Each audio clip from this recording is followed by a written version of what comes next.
전쟁에서 가장 어려운 것은 승리를 얻는 것이 아니라 얻은 승리를 끝까지 완성해 가는 것입니다. 승리를 얻은 것과 승리를 끝까지 만들어 가는 것은 또 다른 문제인 것 같습니다. 2차 세계대전 당시 태평양 전쟁을 보게 되면 당시 전쟁이 수많은 섬 중심으로 이루어졌습니다. 그런데 미군이 어떤 섬을 점령하면 지도에다가 탈환이라고 기록했습니다. 그 성을 정복했다는 것입니다. 그래서 공식 보고에도 점령 완료라고 지도에 표시하고 보고를 합니다. 그런데 실제 전쟁은 전쟁 완료라고 보고했다고 해서 끝나는 것은 아닙니다. 그 안에 남아있는 세력들이 있어요. 예를 들면 일본의 주력은 무너졌지만 그 가운데 수많은 병사들이 정글, 산속, 동굴 속에 숨어 들어갔습니다.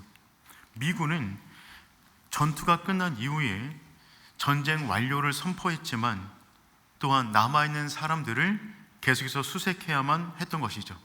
동굴 하나, 능선 하나, 숲 하나까지 샅샅이 뒤지며 그 가운데 있는 저항 세력들과 전쟁을 그 이후에도 이어가는 것입니다. 승리는 이미 이루었지만 실제로 승리를 완료하기까지는 시간이 더욱더 걸린다는 것입니다. 그 가운데 가장 유명한 인물이 일본 장교인 히로 오노다라는 분입니다. 이분은 루방섬에서 전쟁을 치렀는데 일본이 백기를 들었는데 그 사실을 모른 채 홀로 그냥 혼자만의 전쟁을 이어나갑니다. 무려 29년 동안 투항하지 않고 혼자만의 전쟁을 벌이다가 결국 항복했어요. 승리는 이미 얻었지만 전쟁은 남아 있다는 것입니다. 이 모습은 산불과도 같습니다. 산불에 큰 불길이 잡히면 진화되었다라고 생각하죠. 그래서 뉴스에도 주불 진화 완료라고 하는 명칭이 뜨게 됩니다. 그런데 소방대원들의 일은 거기서 끝나지 않습니다. 그때부터 더욱더 긴장합니다. 낙엽 하나, 나무 뿌리 속 하나, 바위 틈에 남아있는 불씨 하나가 전체 산을 다시 태울 수 있기 때문에 진화 완료라는 문구가 뜨긴 했지만 모든 소방대원들은 마지막 불씨까지 잡기 위해서 최선의 노력을 다합니다. 오늘 우리가 살펴볼 여호수아 13장의 배경은 이와 같은 이해 속에서 이해하면 쉽습니다. 여호수아 11장 마지막 절에 전쟁의 완료를 선언했어요. 그 땅에 전쟁이 그쳤더라. 가나안 세력의 주력 부대가 무너졌다는 말입니다. 그런데 전쟁에 대한 결정적인 승리를 거두었지만 완전히 점령한 것은 아니었습니다. 결정적인 승리와 완전한 점령은 다른 것이죠. 이미 승리를 얻었지만 그 땅에 대한 소유권이 넘어왔지만 그 땅에 남아있는 가나안 세력의 잔존 세력들이 있었어요. 이들과의 전쟁이 이제부터 13장 이후부터 벌어지게 되는 것입니다. 그래서 오늘 본문인 여호수아 13장부터는 전쟁의 양상이 바뀌게 돼요. 그 앞에 모든 전쟁은 여호수아라는 리더가 주도한 전쟁이었다면 이 이후로 벌어지는 전쟁은 땅을 분배받은 이스라엘 백성들이 그 땅에 남아있는 잔존 세력들과의 전쟁의 모습으로 변화되는 것입니다. 이와 같은 그림은 우리에게 매우 중요합니다. 왜냐하면 우리 역시 그와 같은 전쟁을 치르며 살아가고 있기 때문에 그렇습니다. 이미 예수 그리스도의 십자가와 부활로 결정적인 승리를 얻게 되었어요. 죄와 사망은 이미 패배하였습니다. 하지만 우리 인생 가운데 여전한 영적 전쟁이 남아 있어요. 잔존 세력인 그 마귀와 사탄은 끊임없이 우리의 마음과 생각을 공략하고 우리 삶의 다양한 영역 속에 들어와 우리를 흔들어 댑니다. 그러므로 오늘 본문의 말씀에 대한 깊은 이해는 오늘의 삶을 살아가는 우리에게 매우 중요한 말씀이 될 것입니다. 오늘 우리가 이 여호수아 13장의 말씀을 중심으로 하여서 여전히 남아있는 그 전쟁을 어떻게 끝까지 완수할 수 있을 것인가, 그 부분에 대한 두 가지 말씀을 듣도록 하겠습니다. 첫 번째는 이것입니다. 남은 땅은 하나님께 온전히 맡겨야만 합니다. 남은 땅은 하나님께 온전히 맡기는 것입니다. 우리 1절 말씀 한번 읽어보겠습니다. 여호수아가 나이가 많아 늙음에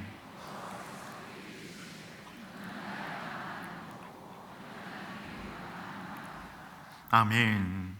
13장 1절을 보니까 사람으로서 피할 수 없는 한 가지 진리를 언급합니다. 여호수아가 나이가 많아 늙음에. 여호수아가 성경에 처음 등장할 때부터 그는 청년이었고요, 전쟁에 능한 사람이었습니다. 아말렉과의 전쟁에서 맨 처음 등장하게 되었죠. 여호수아는 모세와 함께 시내산을 오른 사람이었습니다. 가나안 땅의 1차 정탐꾼이었어요. 광야 40년을 통과하고 요단강을 건너 여리고성을 무너뜨리고 그 이후로 31명의 모든 왕과 나라를 무찔러 그 땅의 전쟁을 끝낸 사람이 여호수아였습니다. 여호수아 덕분에 가나안 땅은 백기를 들었어요. 그런데 그 모든 전쟁을 끝내자 오늘 본문 1절에서 이렇게 말하고 있죠. 여호수아가 나이가 많아 늙음에. 여호수아는 안 늙을 줄 알았습니다.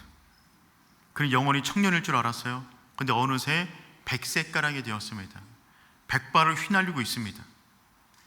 인생은 마치 봄날의 벚꽃과 같습니다. 피어나는 데는 오래 걸리지만 바람 한번 불고 비 한번 맞으면 흩어집니다. 인생은 활시위를 떠난 화살과도 같아요. 한번 날아가면 돌아오지 않습니다. 늘 청년인 줄 알았는데 여호수아가 어느새 백발의 노인이 된 것입니다. 그가 나이가 들었다는 것 여호수아 자신이 가장 많이 알고 있을 겁니다. 그렇지 않아도 인생의 무게를 통째로 느끼고 있는데 하나님께서 확인사살하십니다. 오늘 말씀 보니까 여호와께서 그에게 이르시되 너는 나이가 많아 늙었고. 자기가 나이 많이 든 것을 스스로 알고 있는데 누군가 찾아와서 나이 많이 드셨네요 라고 말하면 마음이 참 그렇습니다. 알고 있는데 굳이 그렇게 말할 필요는 없잖아요. 담임 목사가 된 이후에 흰머리가 저도 많이 늘었더라고요. 나이가 들어가나 보다 싶은데 딸들이 이렇게 말을 합니다. 아빠 어떡해요? 많이 늙었나 봐요. 흰머리가 많아졌어요. 틀린 말은 아닌데 기분은 좋지 않았어요. 작년 생일 때 딸 아이들이 이렇게 축하해 주더라고요. 아빠 반 100살 된 거 축하합니다. 축하처럼 들리지가 않았어요. 하나님께서 말씀하십니다. 여호와께서 그에게 이르시되 너는 나이가 많아 늙었고, 그 뒷문장이 중요해요.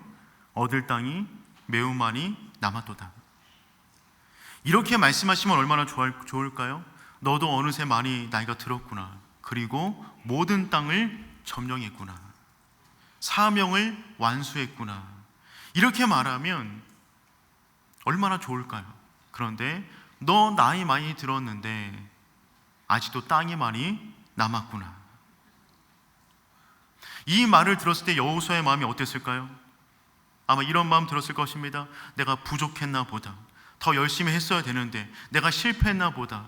내 인생의 의미는 무엇일까라는 마음이 들지 않았겠습니까? 우리 인생에도 남은 땅이 있습니다. 한 사람의 인생 가운데 모든 것을 다 이룬 사람은 없습니다. 모두가 자기의 인생을 최선을 다해 살아가지만 여전히 해결하지 못한 문제들이 우리 가운데 남아 있는 것이죠. 생각해 보십시오. 우리 가운데 남은 땅은 무엇입니까? 자녀가 대학만 가면 다 끝나는 줄 알았는데 그 녀석이 독립을 안 합니다. 취업을 하면 끝나는 줄 알았는데 결혼 자금을 도와달라고 합니다. 결혼만 시키면 정말 끝나는 줄 알았는데 그놈이 아이를 봐달랍니다. 손주가 다 커서 이제 정말 끝났다 싶은데 그 다음부터 병원 가는 게 일이 되었어요. 사업하는 분들이 그러시더라고요. 한 고비를 넘으면 또 다른 고비가 다가오고 있다고. 목회도 그런 것 같습니다. 한 주 주일식을 열심히 최선 다해서 마치면 다음 주 설교가 기다리고 있습니다. 그렇게 기도를 오랫동안 열심히 했는데 그 문제가 해결이 안 된 거예요. 여전히 남아있는 삶의 문제들이 있단 말입니다. 이 문제들을 볼 때마다 내가 부족한가? 내가 뭐가 잘못되었는가? 라는 마음이 드는 것은 어쩔 수가 없는 거죠. 그런데 여러분 기억하시길 바랍니다. 하나님의 일은 언제나 우리 삶의 미완성처럼 보이는 곳에서 시작이 됩니다. 하나님께서 여호수아에게 나이가 많이 늙었고 얻을 땅이 매우 많이 남았도다 라고 말씀하신 것은 그를 꾸중하기 위함이 아니었어요. 이 말은 어떤 의미가 있는 것이냐면 여호수아의 사명의 전환을 말하는 것입니다. 이제는 내가 앞장서서 전쟁을 치르는 그 사명이 아니라 각 지파에게 땅을 분배하여 그들이 전쟁을 할 수 있도록 해야 된다. 그러니 다음 세대에게 너의 사명을 넘기라는 것입니다. 여호수아를 꾸중하기 위해서 이 말씀을 하시는 것이 아니라 이제는 내가 너와 함께 싸웠듯이 다음 세대가 나의 능력을 경험하게 될 것이다. 그러니 그들에게 땅을 넘겨라 라고 말씀하시는 거예요. 우리 6절 상반절 말씀, 6절 상반절 읽어보겠습니다. 또 레바논에서부터 미스보까지 산지의 모든 주민 곧 모든 시돈 사람의 땅이라 내가 그들을 이스라엘 자손 앞에서 쫓아내리. 아멘. 하나님께서는 그들이 쫓아내야 할 땅의 경계를 말씀하십니다. 그리고 그 방법을 말씀하세요. 우리 7절 말씀 읽어보겠습니다. 너는 이 땅을 아멘. 그 모든 땅에서 내가 적들을 쫓아낼 것인데 그 방법은 무엇이냐면 내가 땅을 각 지파에게 분배하면 내가 그들과 함께 그 지역에 남아있는 자들을 쫓아낼 거라는 것입니다. 여러분, 인생은요 완성하는 것이 아니라 계승하는 것입니다. 누구도 그 인생 가운데 그가 원했던 모든 것을 다 이룰 수가 없어요. 인생은 원래가 미완성입니다. 모세도 그랬어요. 모세는 가나안 땅에 들어가지 못했습니다. 그가 능력이 부족해서 못 들어갔습니까? 믿음이 없어서 못 들어갔습니까? 아닙니다. 하나님은 한 사람에게 모든 시대를 전부 다 맡기지 않으십니다. 모세의 시대가 있어요. 여호수아의 시대가 있습니다. 사사들의 시대가 있어요. 다윗의 시대가 있습니다. 사람은 왔다가 갈 것입니다. 하지만 하나님께서는 그 모든 사람들을 연합하여 하나님의 일을 지금도 이루고 계신 줄 믿습니다. 우리가 할 일은 무엇이냐면 우리에게 주어진 시간과 공간 속에서 믿음의 바통을 이어받아 열심히 최선 다해 살아가다가 우리 인생의 마지막에 그 믿음의 바통을 또 누군가에게 넘겨주고 주의 품에서 안식을 누리는 것입니다. 하나님은 지금 그 사명의 전환을 여호수아에게 요구하고 있으세요. 그러니까 남겨진 땅은 나의 부족함을 드러내는 땅이 아니라 다음 세대가 하나님을 경험할 땅이 될 것입니다. 우리 인생 가운데 이루어지지 않은 미완성의 땅들, 그 땅은 내가 하나님을 경험했듯이 누군가가 또 내가 경험했던 그 하나님의 살아계심을 경험할 놀라운 기회가 될 줄 믿습니다. 이 믿음이 있기를 축복해요. 이 믿음이 있으면 우리는 모든 순간에 열정적으로 차오르는 감사를 가지고 살아갈 수가 있어요. 이 말을 들은 여호수아의 마음에 다시 한번 믿음이 차오르기 시작합니다. 나는 늙었고 전쟁에 선봉에 설 수 없지만 하나님이 내가 하나님을 경험했던 그 방식 그대로 여리고성을 가르시고 하늘의 해와 달을 붙잡아 주시고 우박을 쏟아 부어 주셨던 그 놀라운 전쟁의 승리를 내가 가장 많이 느꼈는데 그와 같은 똑같은 방식으로 나의 다음 세대와 함께 하실 그 하나님을 기대해 나가는 것입니다. 그 믿음이 있다면 남은 땅을 두고 후회하지 않아요. 그 땅을 바라보며 기대하는 것입니다. 하나님이 저 땅 속에서도 놀랍게 역사하실 것이다. 이 믿음이 있기를 축복합니다.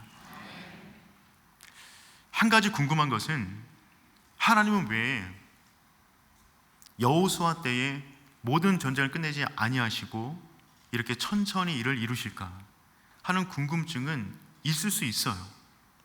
내 때 다 끝내면 좋겠는데 왜 하나님은 내 때 다 끝내지 않으실까라는 마음이 들 수가 있습니다. 그런데 사실 이 정복 전쟁이 늦어진 이유는 여호수아 때문이 아니었어요. 하나님께서 원래 그렇게 계획하셨습니다. 가나안 땅을 들어가기 전에 전쟁이 벌어질 것을 이미 하나님께서 이와 같은 방식으로 할 것임을 알려주었어요. 신명기 7장 22절 말씀 읽어보겠습니다. 내 하나님 여호와께서 이 민족들을 내 앞에서 조금씩 쫓아내시리니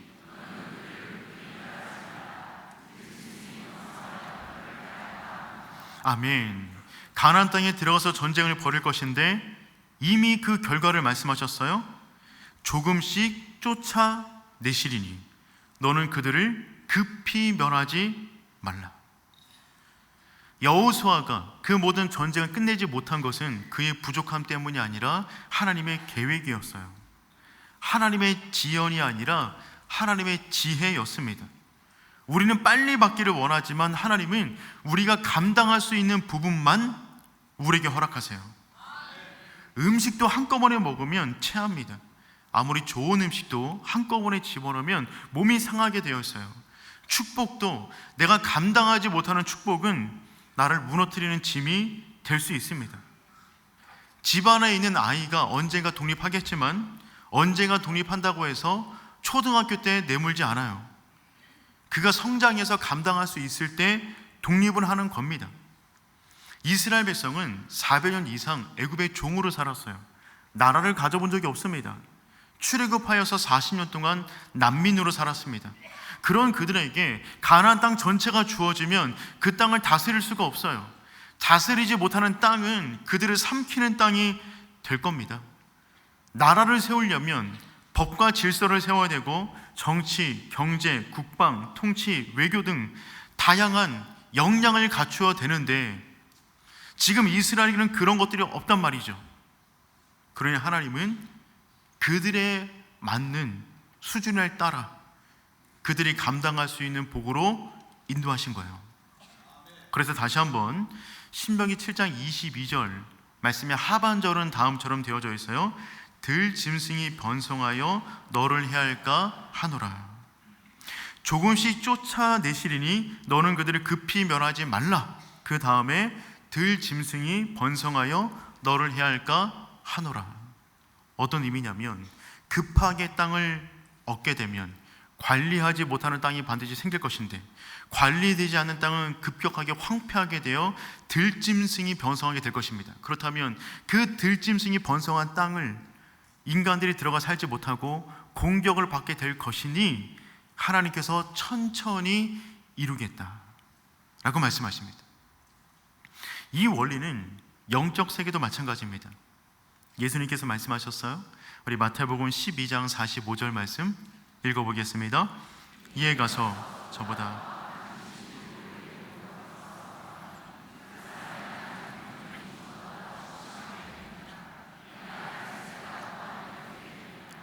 그렇죠. 더러운 귀신 하나가 사람에게서 나갔는데 그 다음에 영혼과 마음 관리를 하지 못한 것입니다. 그 다음에 귀신이 다시 와 보니까 그 마음이 텅 비어 있으니 자기보다 더 악한 귀신 7을 데리고 들어와 그 마음을 점령했다는 말입니다. 즉 세상은 빈 공간을 우리에게 허락하지 않아요. 무엇인가로 채우려 합니다. 하나님으로 채우지 않으면 세상으로 채웁니다. 말씀으로 채우지 않으면 세상의 소리로 채웁니다. 기도로 채우지 않으면 염려와 불안으로 채우게 되어 있어요. 그래서 하나님은 우리 수준에 맞는 것만큼 우리 가운데 허락해 주신 줄 믿습니다. 우리 삶에도 남은 땅이 있어요. 해결되지 못한 땅들이 있을 겁니다. 우리는 그 땅을 바라보면서 부족하다, 실패다 라고 생각할 수 있지만 그렇지가 않습니다. 남아있는 땅은 우리의 부족함을 드러내는 땅이 아니라 하나님의 강함을 드러낼 땅이 될 줄 믿습니다. 그 믿음을 가지고 지금도 천천히 그러나 완전하게 이루시는 그 하나님을 바라보는 우리 모두가 될 수 있기를 축복합니다. 두 번째, 오늘 본문이 강조하는 바는 무엇이냐면 각자에게 주어진 땅에서 하나님만 바라보라는 것입니다. 이제 땅 분배가 이루어집니다. 각자에게 주어진 땅들이 있어요. 그 땅에서 오직 하나님만 바라보라는 거예요. 오늘 우리가 시간 관계상 여호수아 13장 전체를 읽지는 않았지만 집에 가셔서 꼭 읽어볼 수 있기를 축복합니다. 꼭 줄을 쳐가면서 읽었으면 좋겠어요. 아멘이 별로 없으신데 여러분, 성경책이 지저분해져야 영혼이 맑아집니다. 성경책 깨끗하면 우리 머리에 든 게 없어요. 지저분해져야 됩니다. 여러분, 성경 구조 자체가 주는 메시지가 있어요. 성경책을 봐야만 알 수 있는데 그 구조가 어떻게 생겼냐면 오늘 전체 본문이 1절에서 7절까지가 땅 분배에 대한 서론에 대한 이야기고요, 8절부터 14절까지가 요단 동편 땅에 대한 분배를 말하고 있어요. 그리고 세 번째로 15절부터 33절까지가 요단 동편 땅의 땅을 받게 되는 루벤, 갓, 므낫세 지파의 영역을 말하고 있습니다.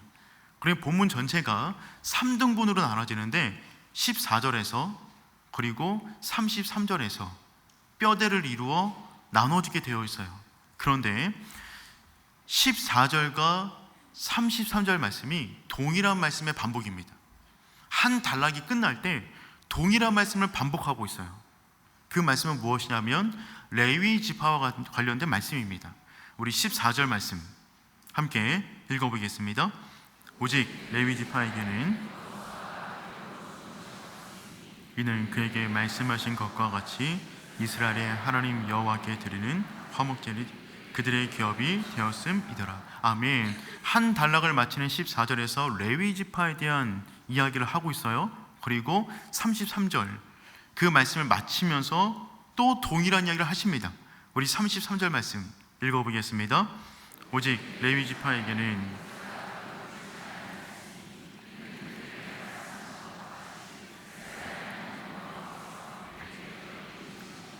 아멘. 여러분, 성경을 읽다가 동일한 단어가 반복되면 강조인데 이거는 동일한 단어가 아니라 구절이 반복되고 있습니다. 그러니까 땅 분배에 있어서 핵심은 레위 지파 가운데 있다는 것을 이 문맥의 구조가 의도적으로 지금 보여주고 있는 것입니다. 그런데 레위 지파에게는 땅이, 기업이 주어지지 않았어요. 그러면 레위 지파는 어떻게 살아갑니까? 각 지파가 분배받은 땅 속으로 들어가 그들과 함께 살아가는 것입니다. 이스라엘 전역 가운데 48개의 성읍이 세워지게 되는데 그 성읍 속으로 레위인들이 흩어져 들어가 그들과 함께 살아가도록 하나님께서 명령하셨어요. 레위 지파는 한 곳에 모여 사는 것이 아니라 이스라엘 속으로 들어가 그들과 함께 살아가며 영적인 지도를 하라고 세워두신 것입니다. 그렇다면 하나님은 왜 레위인으로 하여금 이렇게 살도록 계획하셨을까요? 그리고 레위인이 이렇게 살아가는 모습이 우리 가운데 남아있는 전쟁을 끝내는 것과 어떤 관계가 있을까요? 그 부분을 잠깐 살펴보겠습니다. 이유는 세 가지입니다. 첫 번째, 하나님이 참된 기업임을 잊지 않게 하기 위함입니다. 하나님이 참된 기업임을 잊지 않게 하기 위하여 레위인을 흩어져 살도록 만들었어요. 레위인들에게는 기업이 없었어요. 아니, 정확히 말하면 그들의 기업은 하나님이었습니다. 이 땅의 것을 주지 않았어요. 아마 사람들이 이렇게 수군거렸겠죠. 모든 사람들이 그들의 땅을 얻게 되었는데 레위인은 땅을 못 받았어요. 사람들이 이렇게 말했을 것입니다. 레위인은 땅이 없대. 레위인은 땅이 없어. 그런데 하나님이 그들의 기업이래. 아니, 그렇게도 살아갈 수 있는 거야? 이런 얘기를 왜 하지 않았겠어요? 레위인 자체가 살아가는 모습이 하나의 메시지가 되는 것입니다. 어떤 메시지냐면 너희의 진짜 기업은 이 땅이 아니라 하나님이다. 그것을 영원토록 기억시켜주기 위하여 레위인들에게 기업을 주지 않고 흩어져 살도록 만드셨어요. 하나님께서 이스라엘 백성이 가나안 땅에 들어갔을 때 가장 염려했던 것이 있습니다. 그것은 뭐냐면 땅을 소유하는 것이 아니라 땅에게 소유당할 것을 염려하셨어요. 하나님이 선물로 땅을 주었는데 그 이후에 그 땅을 주신 하나님을 온전히 바라보는 것이 아니라 그 땅에 매몰되어 땅만 바라보며 살아갈 것을 염려하셨습니다. 그래서 하나님은 오직 하나님만이 너희들의 유일한 기업이다 하는 것을 알려주기 위하여 레위인을 특별히 선택하여 영적인 표지판으로 그들을 쓰고 있는 거예요. 그들이 살아가는 모습을 통하여 이스라엘 전 백성들이 깨달으라는 것입니다. 이 땅이 우리에게 주어진 영원한 기업이 아니라 이 땅은 그림자이며 우리가 얻을 영원한 기업은 저 천성에 있음을 기억하기 위하여 레위인을 지금 쓰고 있는 것입니다. 두 번째, 이유는 무엇이냐면 예배와 말씀의 선순환을 세우기 위해서 레위인을 흩어져 살게 만드셨어요. 레위인들은 그들에게 주어진 기업이 없고 각 지파까지 흩어져서 말씀을 가르치고 부정과 거룩에 대한 지혜를 가르치며 지역 공동체의 영적인 지도를 하는 사람으로서 세워지게 되었습니다. 그러면 그들은 어떻게 살아갑니까? 이스라엘 백성들이 하나님을 경외하여 예물을 가지고 나오면 그 예물을 먹고 살아가도록 하나님께서 설정하셨어요. 그러므로 백성들은 레위인을 통하여 하나님의 뜻을 알아가고, 레위인들은 그들이 하나님께 드린 예물로 살아가게 함으로써 그들 가운데 끊임없는 영적인 선순환이 일어나도록 만드신 것입니다. 각 지파가 하나님을 경외하는 마음으로 온전히 예배를 드리고 예물을 드리면 레위인은 그것을 가지고 살아가면서 더욱더 말씀을 깊게 연구하여 사람들로 하여금 하나님 앞에 서도록 그들을 이끕니다. 그들이 하나님 앞에 견고하게 서게 되면 그들의 인생이 살아나고 그들의 땅 가운데 주어진 모든 문제를 승리하게 되는 것이죠. 그러한 영적인 선순환의 구조 가운데서 하나님께서는 레위인도 오직 하나님만 바라보고 이스라엘도 오직 하나님만 바라보도록 그와 같은 영적 구조를 만드신 것입니다. 그런데 이것이 깨지면 악순환의 구조가 이루어집니다. 그 시대가 사사시대입니다. 이스라엘 백성이 하나님을 온전히 예배하지 않습니다. 온전히 예물을 바치지 않습니다. 그러니까 레위인이 살아갈 수가 없게 된 것입니다. 그런 레위인이 다른 직업을 얻기 위하여 떠돌아다니기 시작합니다. 그러자 예배가 무너집니다. 말씀이 희미해집니다. 그러자 그들의 삶 가운데 주어지는 말씀이 없다 보니까 우상을 섬기게 되고 전쟁이 터지자 그 가운데 전부 다 무너지는 반복적인 역사가 사사기의 역사가 되는 것이죠. 영적인 선순환 속에서 우리 가운데 주어진 삶의 문제를 이겨나갈 수가 있는데 그것이 깨지니까 영적인 악순환이 벌어지게 되는 거예요. 세 번째, 레위인을 흩어져 살게 만드신 이유는요, 삶의 현장을 예배의 자리로 만들기 위해서입니다. 레위인은 한 곳에 모여 살지 않고 이스라엘의 삶 깊숙이 들어가 흩어져 살았어요. 물론 성막에서의 예배를 위하여 1년에 3번 정한 절기에 함께 모여서 제사를 드렸어야만 했습니다. 하지만 그 1년에 3번의 성막의 제사 외에 나머지 모든 일상은 그들의 삶 가운데 살아가는 거예요. 그들의 삶 가운데 레위인들이 그리고 함께 있었습니다. 어떤 사람은 농사를 짓고 어떤 사람은 목축을 하고 군사가 되기도 하고 가정을 지키고 각자의 일상을 살아가고 있는데 그 모든 사람들이 1년에 3번만 성막에 모여 예배하는 것이 아니라 그들의 일상 가운데 함께하는 레위인들과 함께 말씀을 나누고 영적 지도를 받으며 함께 기도하며 하나님을 섬기는 가운데 그들의 일상이 하나님을 예배하는 삶의 공간이 되게 하기 위하여 레위인들을 흩어져 살도록 만드셨다는 것이죠. 하나님과 호흡하며 살아가라고, 하나님을 곁에 두며 살아가라고 레위인들을 흩으신 것입니다. 그러므로 이제 여호수아 13장부터는 리더의 양상이 바뀌게 돼요. 여호수아가 주도하는 전쟁이 아니라 각 지파 가운데 주어진 땅 안에서 전쟁을 벌여야 되는데 그때 여호수아 대신 레위인을 세워서 그들과 함께 하나님을 섬기는 가운데 모든 전쟁에서 승리하라고 하나님께서 이와 같은 구조를 만드셨어요. 여러분의 인생 가운데 영적인 질서가 온전히 잡힐 수 있기를 축복합니다. 이 땅이 우리가 살아가는 영원한 본향이 아니라 온전한 본향이 있으며 또한 하나님께서 주어진 그 전쟁을 승리하기 위하여 우리 가운데 영적인 선순환이 일어나야 되는데 예배와 말씀을 중심으로 살아가는 것입니다. 또한 우리의 삶 가운데 일주일에 한 번만 하나님을 찾는 것이 아니라 우리 일상 전체를 통하여 하나님과 함께 호흡하며 하나님과 함께 살아갈 수 있는 우리 모두가 될 수 있기를 축복합니다. 그런 의미에서 이 말씀은 너무나 중요합니다. 왜냐하면 우리 역시 여호수아 이후의 시대를 살아가고 있기 때문에 그렇습니다. 여호수아가 가나안 땅에 대한 모든 정복 전쟁을 이미 끝냈어요. 그처럼 예수님께서 십자가와 부활로 인하여 결정적인 승리를 이미 이루셨습니다. 예수님께서 죄와 사망의 권세를 깨뜨리시고 마귀의 권세를 파하사 십자가에서 승리를 거두셨어요. 그러므로 결정적인 전쟁은 이미 끝난 거예요. 그런데 아직 남아있는 잔당들이 있습니다. 그 사탄과 마귀들은 우리의 삶 속으로 깊숙이 들어와 우리의 마음과 생각 속에서 가라지를 뿌려대고 우리의 믿음을 흔들어댑니다. 더군다나 우리의 삶 가운데는 아직 정복하지 못한 남은 땅들이 있어요. 가정의 문제든 건강이든 재정이든 미래든 사업이든 불완전한 내 노후든 뭐든지 간에 우리 가운데 남겨진 문제가 있단 말입니다.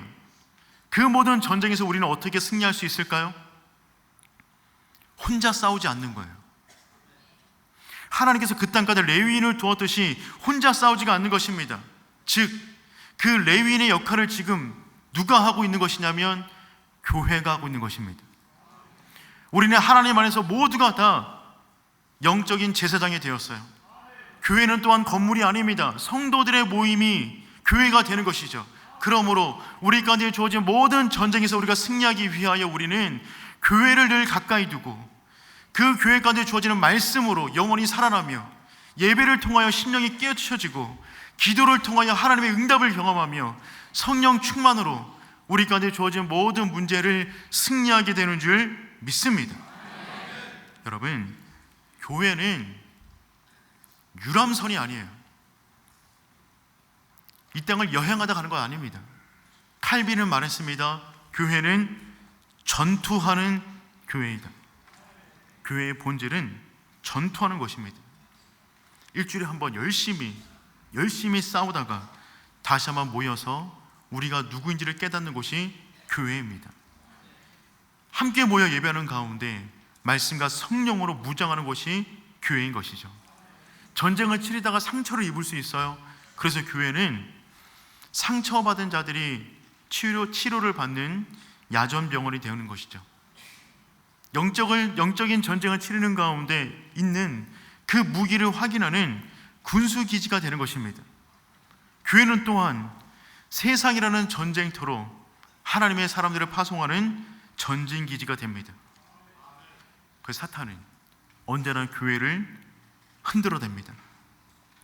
예배에 집중하지 못하게 만들고 예배 시간에 잡념이 들게 만들며 말씀을 가볍게 여기게 만들고 기도할 때 집중하지 못하게 만들고 성도들을 모이지 못하게 만들도록 흔들어댑니다. 사랑하는 성도 여러분, 여러분의 인생 가운데 영적인 선순환을 만들어갈 수 있기를 축복해요. 교회를 곁에 두고 살아가는 것입니다. 예배와 말씀과 기도와 찬양으로 날마다 무장해 나가는 것입니다. 예배는 생명이에요. 말씀은 인생의 등뼈입니다. 성령은 우리의 삶의 호흡이에요.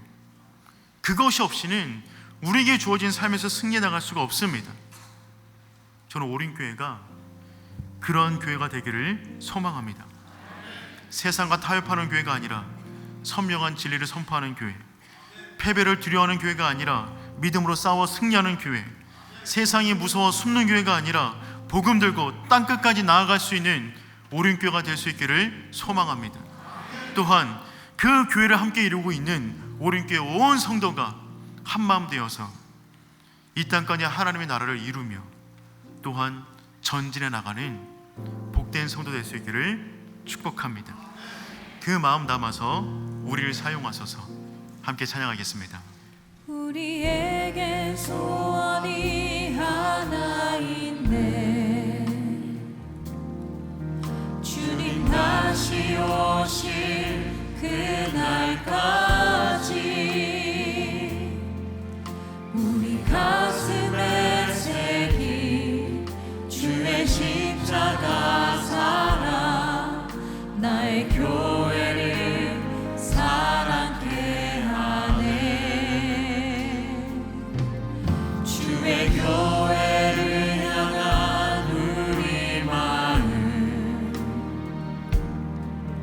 희생과 공의와 가난과 고난, 하물며 죽음조차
끝날 때까지 끝난 것은 아닙니다. 이미 예수님께서 십자가 부활로 말미암아 우리 가운데 결정적인 승리를 허락하셨지만 우린 여전히 전쟁을 치르는 중에 있어요. 남아있는 잔당들이 있단 말입니다. 우리 삶의 영역 가운데 함부로 들어와 우리의 마음과 영혼을 뒤흔들어 놓는 악한 권세들이 있습니다. 우리는 주님을 배울 그날까지 그 전쟁을 치르며 살아가는 것입니다. 그러므로 우리에게는 그 믿음이 필요해요. 내 인생 가운데 아직 정복되지 않은 모든 땅은 하나님이 역사하실 땅이다. 그 믿음을 가지고 포기하지 않는 것입니다. 천천히 이루실 하나님의 속도를 따라서 오직 믿음으로 나아갈 수 있기를 축복합니다. 또한 중요한 것, 그 전쟁을 우리 혼자 치르는 것이 아니에요. 이스라엘 백성 주변 가운데 레위 지파가 있었던 것처럼 하나님은 우리 가운데 교회를 세우셨습니다. 우리 모두가 몸된 교회를 이루어 함께 그 전쟁을 치루어 나가는 것입니다. 하나님, 내 영혼 가운데 믿음의 선순환이 일어나게 하여 주시옵소서. 이 땅의 전부가 아니라 본향을 바라보게 하여 주시옵소서. 내 인생 가운데 역사하시고 하나님 바라보며 날마다 삶의 현장 가운데 승리하게 하여 주시옵소서. 우리 주님이라 한번 모르고 기도하며 나아갑니다. 주여, 하나님 아버지, 기도하며 나아갑니다. 우리 인생 가운데 여전히 남아있는 전쟁이 있지만 하나님께서 승리를 주셔서 믿습니다. 그 믿음을 가지고 나아가는 우리들의 성도 가운데 주께서 함께해 주시고 나마다 승리하게 하여 주시옵소서. 싸워 이기게 하여 주시옵소서. 아버지 능력을 함께 하여 주시옵소서. 주의 능력과 말씀 가운데 살아 싸운 가운데 우리 인생을 나아가도록 나마다 승리하며 나아가는 우리 모두 될 수 있도록 인도하여 주시옵소서. 아버지 은혜를 구합니다. 하나님, 우리 인생 가운데 여전히 남아있는 삶의 문제가 있지만 그 가운데 넘어지지 않게 도와주시고 남아있는 모든 문제들이 실패 현장이 아니라 하나님이 일하실 공간임을 믿습니다. 아버지 역사하여 주시옵소서. 내 힘으로 살아가는 것이 아니라 하나님의 능력을 붙잡습니다. 그 믿음 가지고 살아가는 우리의 모든 성도들 삶의 인생까지 주께서 함께하여 주셔서 아버지 능력을 경험할 수 있도록 인도하여 주시서 함께하여 주시옵소서.